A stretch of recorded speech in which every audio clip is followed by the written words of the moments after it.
Hey boys and girls, Miss Lacey here. Welcome to February. This month we're talking about kindness. Kindness is showing others that they are valuable by how you treat them. And our memory verse for the month is, "You are God's chosen people. You are holy and dearly loved. So put on tender mercy and kindness as if they were your clothes. Don't be proud, be gentle and patient." That's in Colossians 3:12. Have a great week. See you next time. Bye-bye.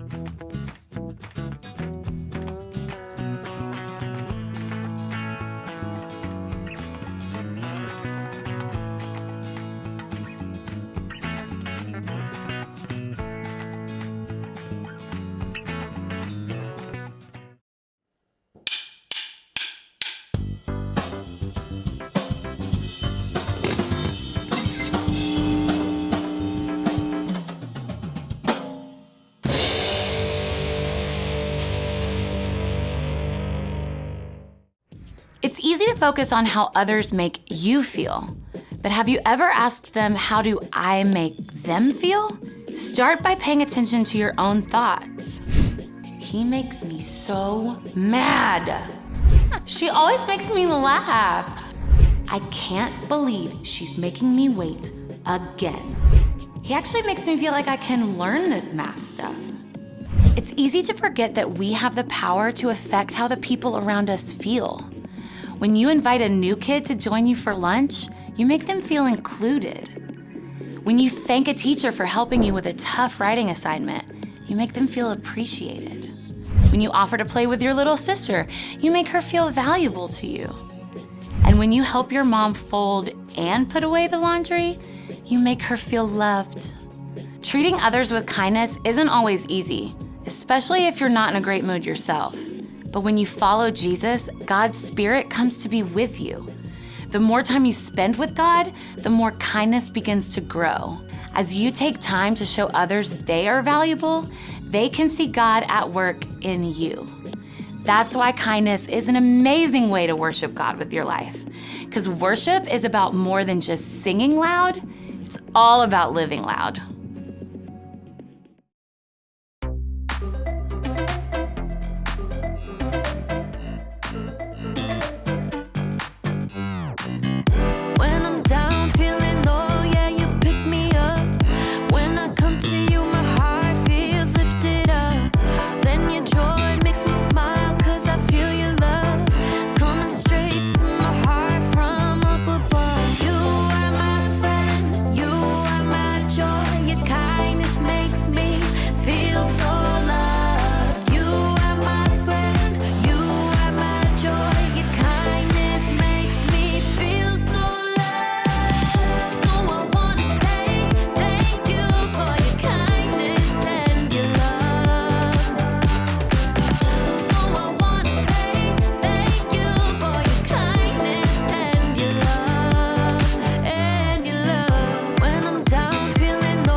Hey, welcome to Story Lab. This week we're talking about kindness while we take a look at someone who brought light wherever he went.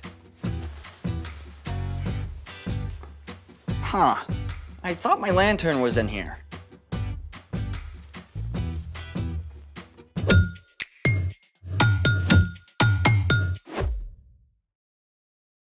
Hey, I'm Carter. And I'm Zeke, We're talking about kindness. which is showing others they are valuable by how you treat them. I thought you were getting ready to go camping. I am. This looks more like crafting to me. Well, I can't find my camping lantern, so I'm making one. With tissue? Oh, with this. Hey, that's mine. Well, you don't mind donating it for the cause of camping, right? Ew. Ugh.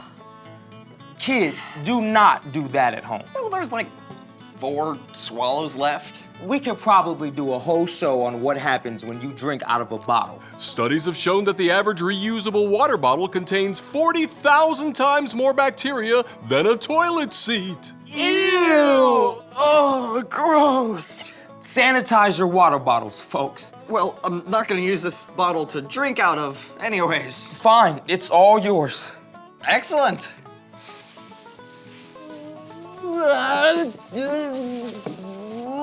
Ta-da! Cool, but I think you missed the part where a lantern is supposed to light up. Oh, well, I'll just toss in a few glow sticks. Fair enough, but that's not going to keep you warm.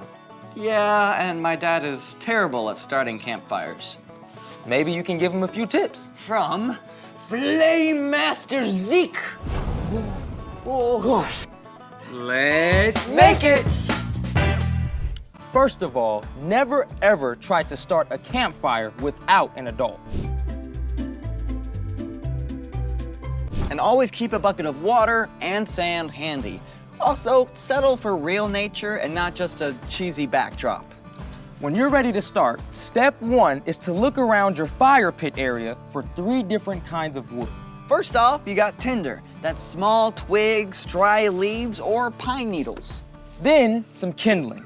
Larger sticks about less than an inch around. And we have more kindling that are just slightly above an inch. Finally, you've got fuel. Your fuel is larger pieces of split logs, branches, or even firewood that you can pick up at the store. What next? Next, it's time to build.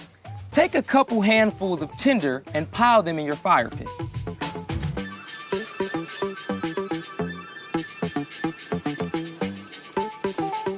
Right there. Then add some kindling and build a little tent over your tinder. Might want some more. Just pile it on top. Yep.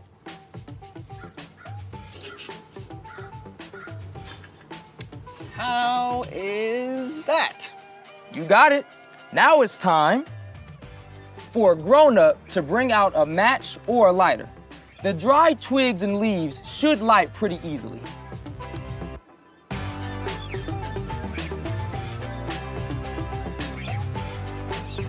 All right. Starting to heat up just a little bit. There we go. Now, you can feed it with more dry twigs and leaves, little by little, and watch as it takes off. And you can blow lightly at the base of the fire as well.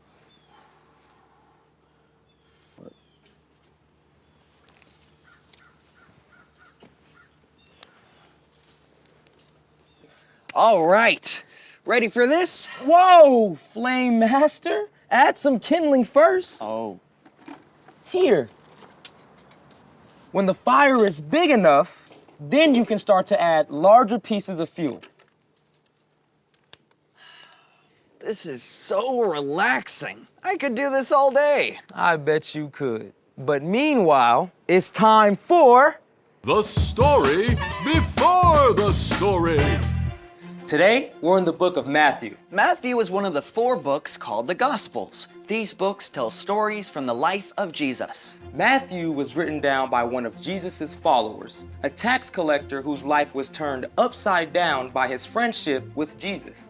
Matthew recorded that when Jesus was about 30 years old, he began to travel from town to town, teaching and healing. Everywhere Jesus went, big crowds gathered. Some people were desperate to be made well. Others came to hear his teaching. Jesus didn't turn anyone away, even people who were considered outcasts, which is where our story starts. Take it away.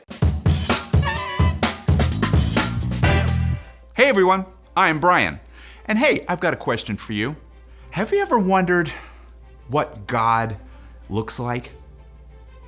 I mean, God is so incredibly awesome and amazing and glorious that people can't look directly at God.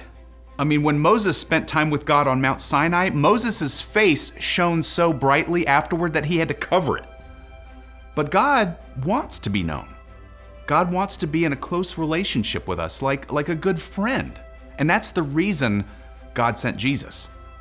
The Apostle Paul wrote that Jesus is the exact likeness of God. Jesus is God's Son. So when we look at the things Jesus said and did, we can know that this is what God is like. Jesus showed us what it means to love others like God does. And one of the most important ways that we can show love is through kindness. Now, it's easy to think of kindness as just, being nice, and that's part of it. But Jesus showed us that true kindness goes much deeper. Let's take a look at 3 different times Jesus showed kindness. One day, after Jesus finished teaching, a man with a skin disease threw himself on the ground at Jesus' feet. At that time, if you had a skin disease, there was no easy cure, so you had to stay away from everyone, even your own family. No one wanted to come anywhere near you, much less, actually touch you. The crowd around Jesus would have been horrified. Ew, get away.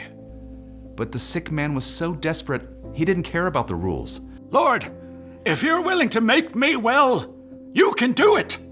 Instead of backing away, Jesus did the unthinkable. He reached out his hand and touched the man. I am willing to do it. Be clean.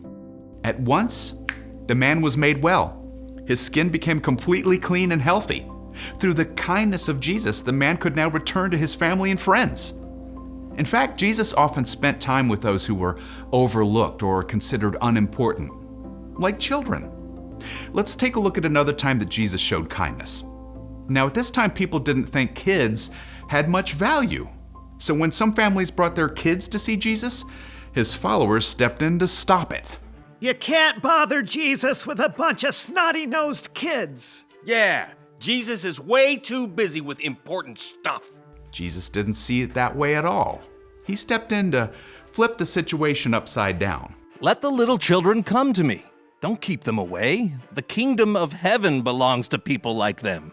Jesus didn't care what other people thought. He welcomed those kids, laying his hands on them and blessing them. He showed everyone around him how valuable children truly are. Finally, let's look at a third time that Jesus spent time with some unexpected people. Now, remember how Jesus invited Matthew, who was a tax collector, to follow him? Tax collectors were considered to be traitors to the Jewish people. But when Matthew invited Jesus to dinner, Jesus didn't hesitate to come. He spent time hanging out at a meal with tax collectors and other people who were looked down on for their wrong choices. Of course, the religious leaders were shocked. They demanded of Jesus' followers, Why does your teacher eat with tax collectors and sinners? Jesus heard what they were saying. Those who are healthy don't need a doctor. Sick people do. I've not come to get those who think they are right with God to follow me. I've come to get sinners to follow me. Jesus didn't just spend his time hanging out with people who were important or had it all together. He gave his attention and help to those who were outcast and overlooked. And we can show the kindness of God when we do the same. The end.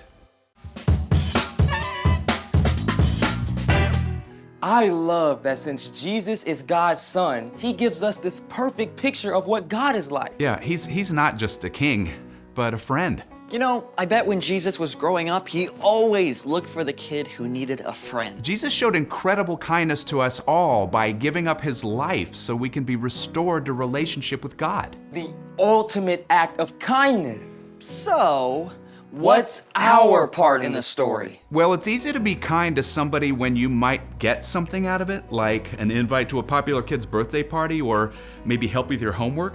But Jesus was kind to everyone, especially the people who seem to have the least to offer. So just like Jesus, we can keep our eyes open for people who are often overlooked. Yeah, like that quiet kid in your class who usually sits alone. Or the kid who was always picked last for PE. You can say hi and offer words of encouragement. Let them know that you see them.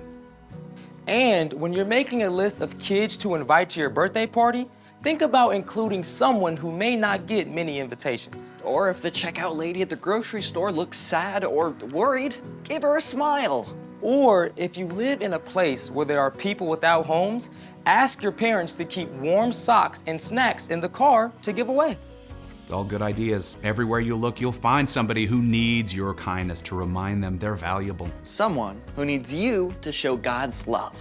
Ask God to help you look for opportunities. And then be ready to go for it. You got that right. See you next time. So, here's the thing.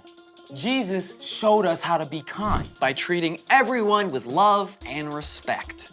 And shining God's light everywhere we go, just like a warm, bright campfire. Or my lantern. About that. Oh, hold on. Well, look at that. What can I say? I have such bright ideas.